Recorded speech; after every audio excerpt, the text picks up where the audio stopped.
Patawarin mo ako. Tanggapin mo na ako. Hindi ko pala kaya. Mahal na mahal kita eh. Pare mo na ako total.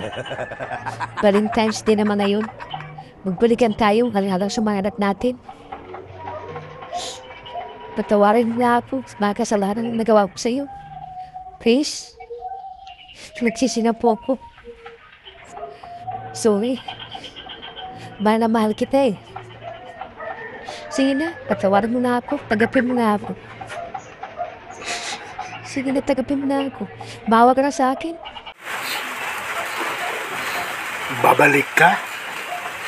Pasaktan mo ako muli? Iniwan mo kami ng mga bata tapos na yung babalik ka? Madali lang magpatawad. Pero yung ginawa mo sa akin, ginawa mo sa mga anak mo. Ngayon sabi mong patawarin kita. Tinatawagan ka namin pero nung ginawa mo, pinapatay mo ang cellphone mo habang ang mga anak mo nangungulila. Pero ikaw, nagpapakasarap ka sa lalaking sinamahan mo. Ngayon, ang lakas ng loob mong sabi mong babalik ka sa amin ng mga anak mo.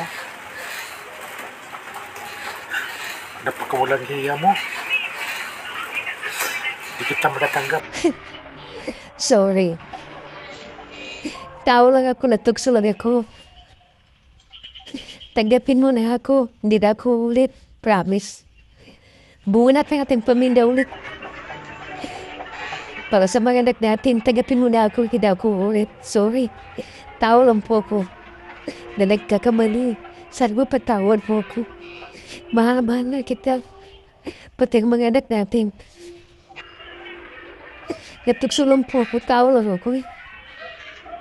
Sorry. Bawa ka sa akin. Tanggapin mo na ako. Nagsiya ko lahat ng mga yun. Sana mabubulit ang ating pamilya. Tanggapin mo na ako, please. Bawa ka sa akin. Tanggapin mo na ako, please. Hindi kita kayang patawarin. Kaya please, umalis ka na. Kahit wala ka. Okay na kami ng mga anak mo. Kaya huwag mo na kami intindihin.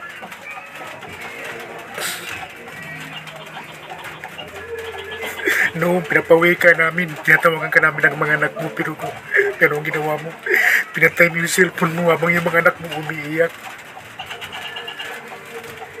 Tapos ngayon, babalik ka sa amin. Ang kapal ng mukha mo. Tapos sasabihin mong buhay natin ang pamilya natin ulit. Hindi ko matanggap. Ang mga anak mo umiiyak noon pero anong ginawa mo? Pinatay mo yung cellphone mo. Pinapawi ka ng anak mo pero anong ginawa mo? Hindi ka nakinig. Tapos ngayon sabihin mo buhay ng pamilya natin. Babalik ka. No way. Hanap ka ng iba. Bumalik ka doon sa lalaki mo. Yun ang sinamahan mo eh. Tanggap ko na ang lahat. Kaya namin mabuhay kahit tula ka. Oo. Kaya utang na loob, umalis ka na. Ayaw ko na may kita ang pagmumukha mo dito sa bahay namin. Okay? Umalis ka na. Huwag ka na magpakita sa akin kahit kailan.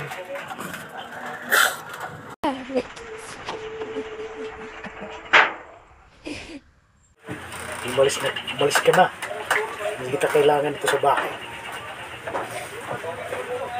Hindi ko makikita ang pagmumukha mo. Umalis ka na. Alis!